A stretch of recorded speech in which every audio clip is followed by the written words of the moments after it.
Monsieur, dames, bonsoir, bienvenue dans cette édition d'information. Le président de l'Assemblée nationale, Seynou Oumarou, a regagné Niamey en début d'après-midi de ce jeudi 7 juillet 2022 où il a participé aux travaux de la 47e session de l'Assemblée parlementaire de la francophonie, accueilli à l'aéroport international Diori Hamane de Niamey par le premier vice-président de la dite institution, Kalla Ankoro, puis salué par les membres du bureau de l'Assemblée nationale et ceux de son cabinet.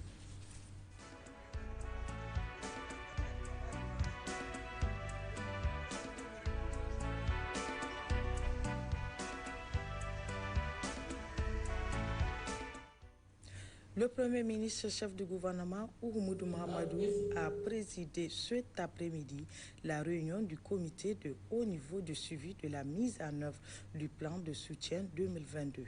La rencontre a pour but de faire le bilan à mi-parcours de l'exécution des différents mécanismes de soutien aux populations vulnérables. Nous y reviendrons dans quelques instants. Cela dit, les pèlerins nigériens se trouvent à Mina, où ils effectueront demain vendredi la montée du mont Arafat, un des rites phares du Hajj. Les échos avec nos envoyés spéciaux Sekou Beri et Lamine Issouf. Les pèlerins nigériens se trouvent à Mina depuis hier nuit. Tous se portent bien et s'apprêtent à effectuer demain, plaise à Dieu, l'un des rites les plus importants, l'un des rites phares donc, du Hajj, la station Arafat. En attendant cette étape importante, quelle signification faut-il donner à cette étape de Mina? L'éclairage de Cheikh Ali Ben Salah. De la vallée des sacrifices à Mina, où nous nous retrouvons en ce moment, escale avant le grand rendez-vous de Arafat demain, Inch'Allah Ta'ala. Mina, que s'est-il passé en remontant le temps, en remontant l'histoire? Notre père Ibrahim alayhi salam, l'ami d'Allah, l'intime d'Allah, le confident d'Allah, Ibrahim al-Khalil, a eu à passer dans cette vallée et nous sommes en train de suivre ses traces, tout comme nous sommes en train de suivre les traces de notre bien-aimé Muhammad sallallahu alayhi wa sallam, qui il y a environ 15 siècles est passé par là avec environ 140 000 de ses compagnons pour justement se préparer à aller à Arafat, au rendez-vous de Arafat. Ce séjour à Mina, passer la nuit à Mina, dans la dévotion, dans les prières, dans le culte voué à Allah, en le remerciant d'être choisi sur plus d'1,5 milliard de fidèles musulmans dans la Ummah de Muhammad sallallahu alayhi wa sallam, pour le pèlerinage cette année. Et pour l'heure, les pèlerins nigériens vont passer une deuxième nuit à Mina. Et de l'avis de certains que nous avons rencontrés, tout se passe bien. Alhamdulillah, on va dire, parce que c'est un truc de groupe, c'est tout le Niger qui est ensemble. Donc, Alhamdulillah, on va dire. Vraiment, nous sommes contents, très très contents d'être ici. Et nous souhaiterions qu'Allah le Tout-Puissant exauce notre pèlerinage. Et nos frères qui sont au pays là-bas aussi, et l'année prochaine, qu'Allah les fait venir ici aussi. Et puis en plus, on prie beaucoup pour notre pays, que la paix règne là-bas. Alhamdulillah, en tout cas jusque-là, tout s'est bien passé. De notre arrivée de Médine jusqu'à ici, tout s'est bien passé. Donc on prie Dieu pour que Dieu nous facilite la suite et que tous les pèlerins aient un Hajj Mabrour. Inch'Allah. Et on exhorte tous les pèlerins à prier pour le Niger. En tout cas pour que la paix et la sécurité. En tout cas on exhorte et dans les prêches chaque fois nos marabouts nous le conseillent de ne pas oublier le pays. Il n'y a pas à faire de parti politique, c'est de prier pour le pays. Et ce que nous exhorte, chaque nuit on nous fait des prêches et c'est Inch'Allah on va prier pour le pays. L'Aïd el-Kébir ou fête de Tabaski, c'est dans quelques jours. La Oumma islamique se prépare pour célébrer cette importante fête musulmane. Dans la région de Tawa, une de nos équipes s'est intéressée à la signification du jour de Arafat qui est prévu pour cette année, le vendredi 8 juillet 2022. Aïcha Sidikou et Mohamed Agoum. Arafat, Correspondant au 9e jour du mois sacré de Zulhijjah, un jour durant lequel les pèlerins qui font du Hajj se stationnent à Arafat, qui est un endroit élevé pour accomplir le rituel du Hajj. C'est pourquoi il est recommandé à tout musulman n'ayant pas été au pèlerinage de jeûner durant le jour de Arafat. En effet, cette journée est un jour où notre Créateur Dieu se rapproche le plus de ses fidèles afin d'exaucer leurs souhaits et les pardonner. Même le pèlerinage est basé sur ce jour-là. Tout un chacun, quiconque qui a échoué, qui n'a pas eu le jour-là au mont Arafat, ça veut dire que son pèlerinage est annulé. Ce n'est plus valable, il faut qu'il reprenne ça. Des gens qui n'ont pas eu la possibilité d'être là-bas sur le mont Arafat, c'est une recommandation pour eux de jeûner.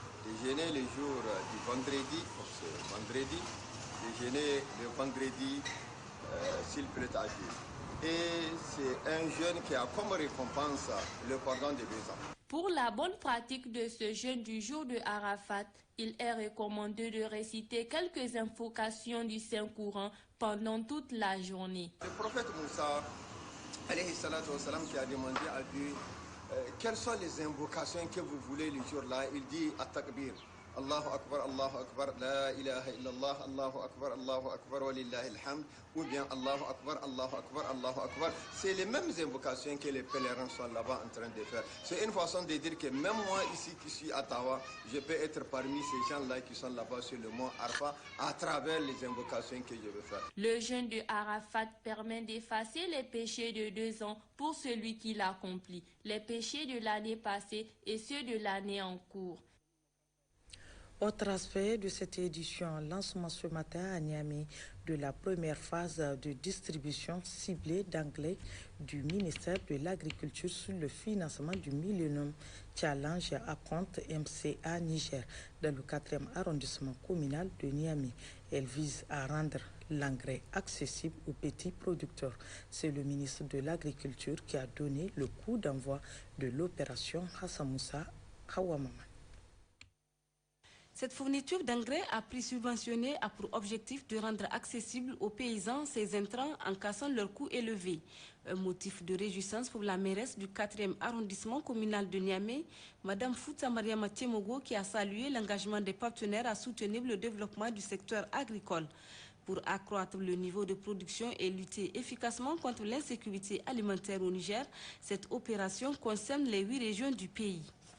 La rencontre d'aujourd'hui concerne la subvention ciblée qui vise 25 000 ménages, 22 488 bénéficiaires ayant payé leur contrepartie.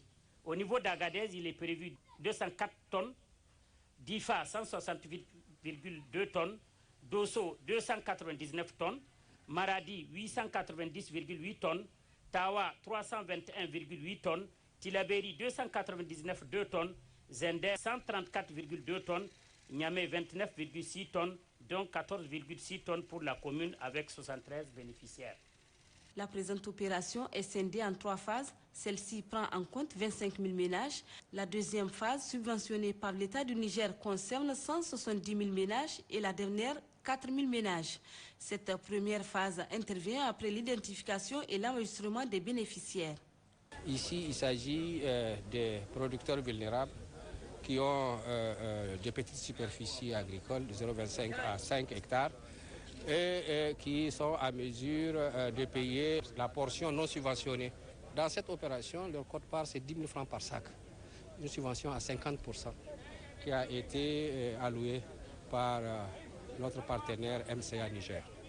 Après cette première phase interviendra la plus grande de l'opération. Elle est prévue dans 7 autres régions du pays et touchera au total 114 communes.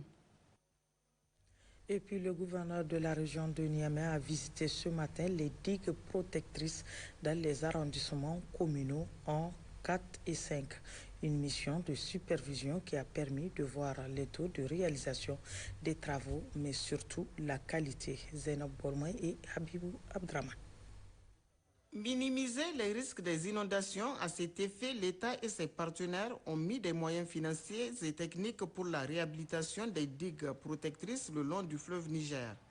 Cette sortie du gouverneur de la région de Niamey a pour objectif de superviser les travaux de mise à niveau du système des digues et l'élaboration d'une solution durable de réduction d'inondations dans les arrondissements communaux 1, 4 et 5. Nous avons en mémoire les dégâts et les pertes qui étaient survenus,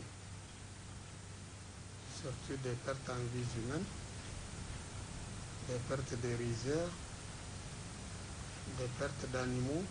Et pour que cette tragédie ne se répète plus, l'État, dans le cadre de la réhabilitation des digues de la mort de Sadia à Mont-Aval et Saga, a apporté d'énormes ressources. Oud Ambouka s'est dit satisfait vu la qualité des travaux, mais déplore le retard dans le démarrage. Nous avons discuté avec les techniciens parce que c'est là le rôle de notre mission. Relever ce qui est bon et ce qui ne l'est pas, chercher à corriger. Nous avons demandé aux techniciens de multiplier les équipes sur le terrain pour qu'en un laps de temps, tous ces travaux de réhabilitation soient réalisés. Satisfaction au sortir de cette visite, les normes des travaux de réhabilitation des digues sont respectées et les techniciens trouvés sur place veillent à ce que les quelques lacunes trouvent des solutions.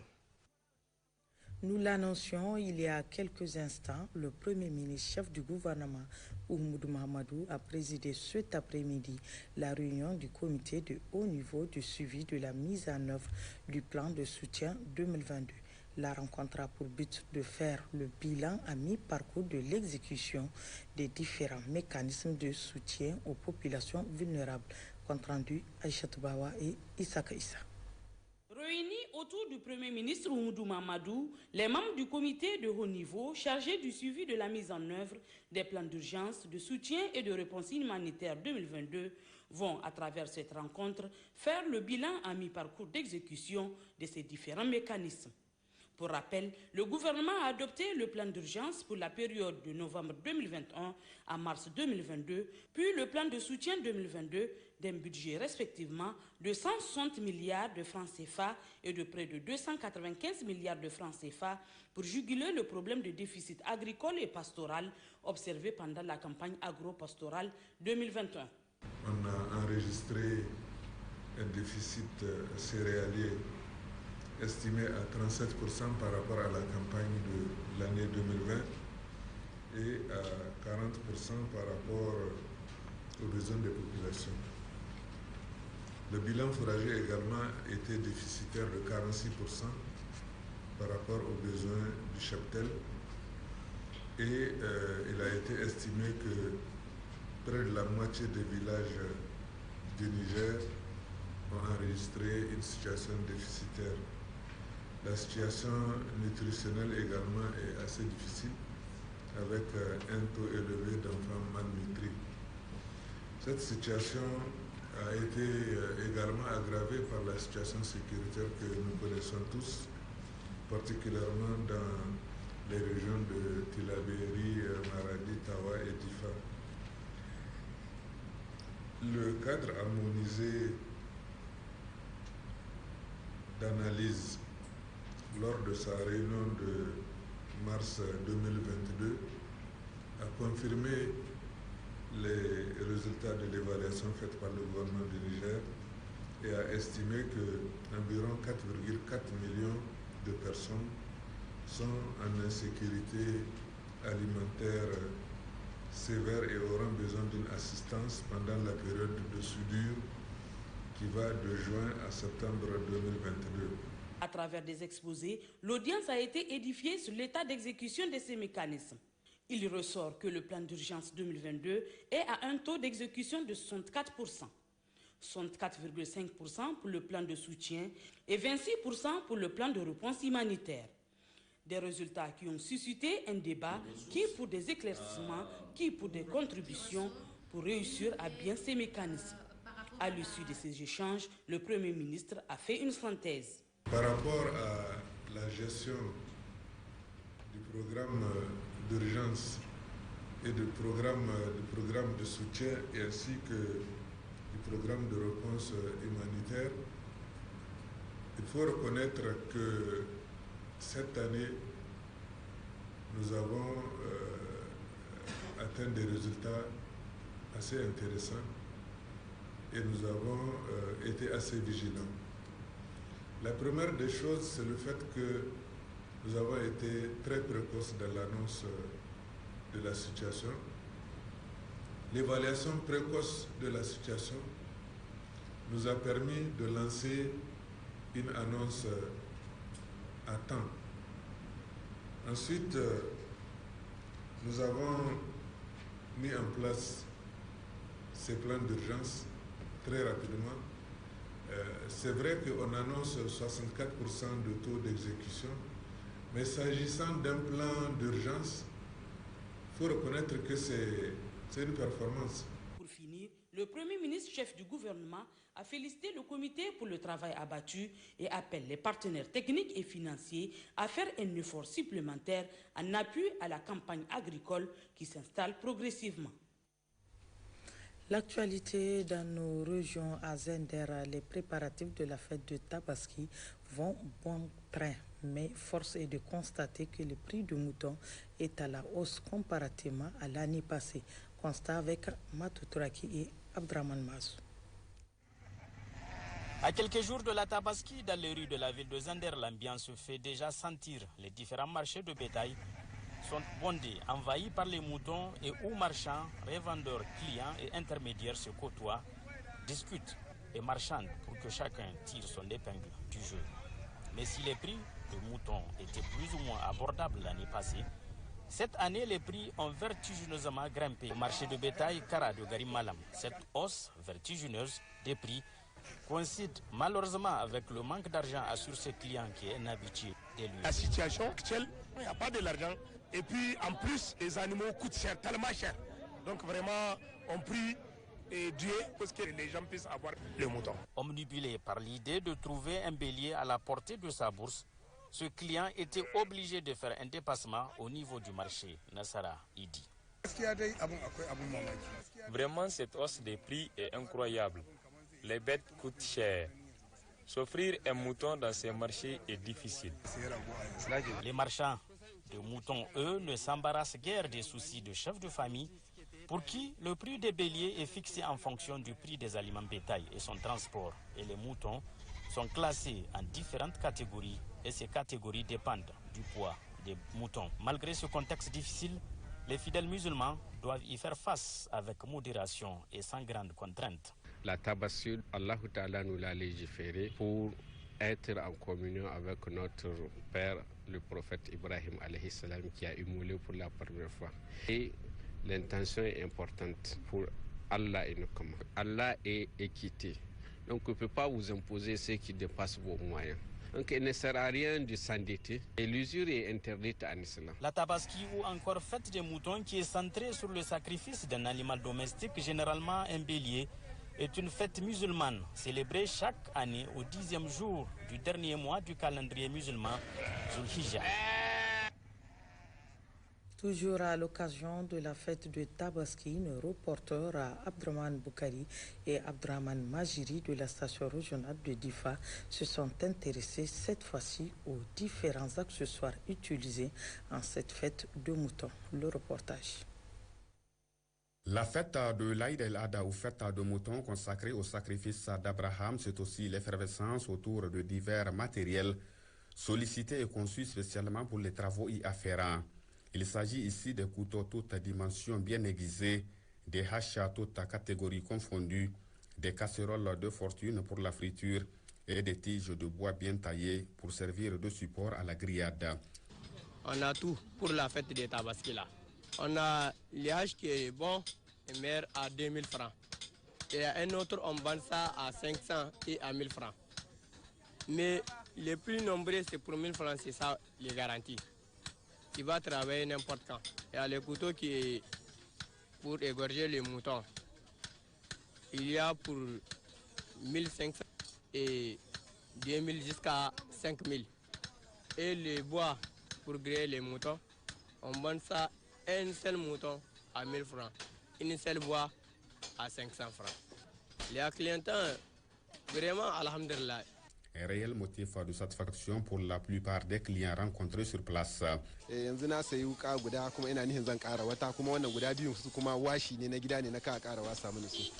viens d'acheter un couteau. Quant aux autres, je vais les aiguiser. Vraiment, c'est de la qualité et les prix sont abordables.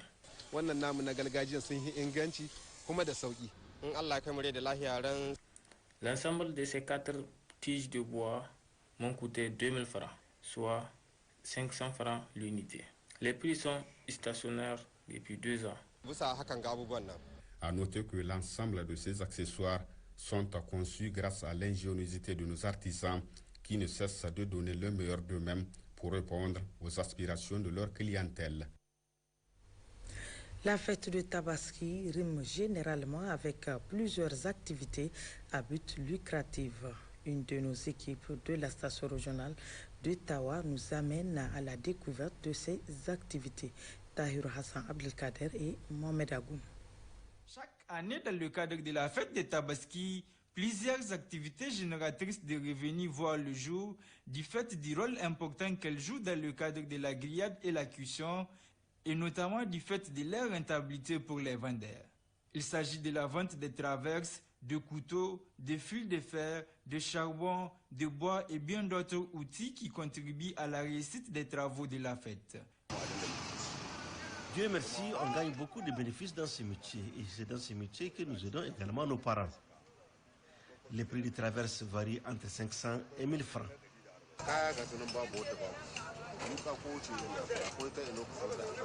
Ici, on en trouve toute une gamme de couteaux, en inox comme en fer, et les prix varient selon la qualité du couteau. On en fabrique des couteaux, mais également des outils agricoles. Depuis quelques années, les Nigériens s'intéressent de plus en plus à l'utilisation du charbon. Le prix du sac s'élève à 4500 francs, tandis que le bois est estimé à 5 000 voire 10 000 francs en fonction du tas. Au niveau du marché de bétail, où l'ambiance bat son plein, clients et commerçants, chacun trouve son compte. Même si les clients soulignent que les prix des moutons ont augmenté contrairement à l'année dernière.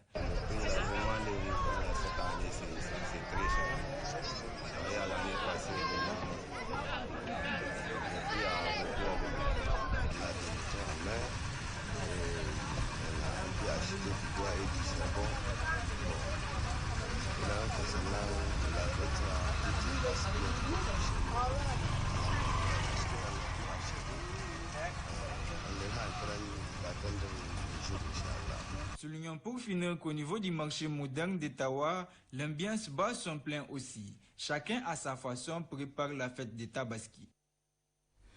Dans un autre chapitre, installation hier à Zender des comités communaux en charge de sensibilisation des jeunes sur la lutte contre la violence et la consommation de la drogue en milieu scolaire. Cette rencontre a été organisée par l'Association des jeunes pour le développement de Zender, Kasso Moutari et Mama Ousmane.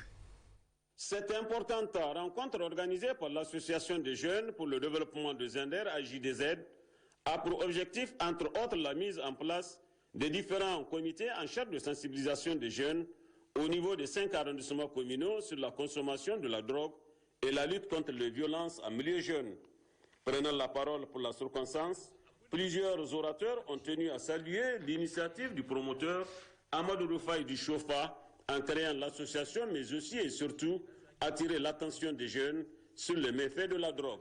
C'est ainsi que le président du tribunal de grande instance, Boubacar Mamadou, le juge de mineurs, Boukar Abacha, Ibrahim Ismaël, commissaire antidrogue, les éminents marabouts et les cadis de Zander ont tour à tour intervenu pour déplorer ce phénomène en milieu jeune qui prend de plus en plus de proportions inquiétantes. Le premier vice-président du conseil de ville de Zander, Adami Ilou, qui présidait la cérémonie, a à son tour prodigué des sages conseils à l'ensemble des jeunes pour une prise de conscience générale.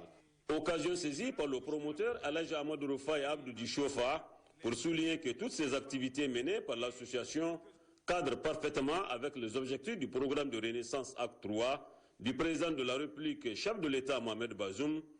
Nous allons demander, en tout cas aux plus hautes autorités de ce pays, notamment le président de la République, la première dame, de nos partenaires, à appuyer cette association pour le développement du Niger. Auparavant, le représentant des jeunes, Moustapha Hamoussou, s'est dit convaincu que grâce à la mise en place de ces comités, les jeunes seront davantage sensibilisés afin de contribuer à leur tour dans le cadre de la lutte contre la consommation de stupéfiants. Actualité à l'international, arrivée cet après-midi de l'ancien président Blaise Compaoré à la base aérienne de Ouagadougou. À sa descente d'avion, l'ancien président burkinabé a été accueilli par le ministre d'État burkinabé de la Réconciliation. Blaise Compaoré prendra part demain vendredi 8 juillet 2022 à la rencontre des anciens chefs d'État, notamment avec Roch Marc Christian Kaboré, Michel Kafando, Yacouba Isaac Zida et Jean-Baptiste Ouedraogo. Les intérêts supérieurs de la nation seraient au centre des échanges. Le président Paul Kagame et Félix Tshisekedi ont décidé d'un cessez-le-feu selon le président angolais João Lourenço. Cette annonce a été faite mercredi dernier lors du sommet tripartite à Luanda organisé par le président angolais. Cet accord de cessez-le-feu apaisera les tensions au nord Kivu, frappé par les violences du conflit entre les armées congolaises et les rebelles du M23. Voilà, c'est tout pour cette édition d'information. Merci d'avoir été des nôtres. Bonsoir.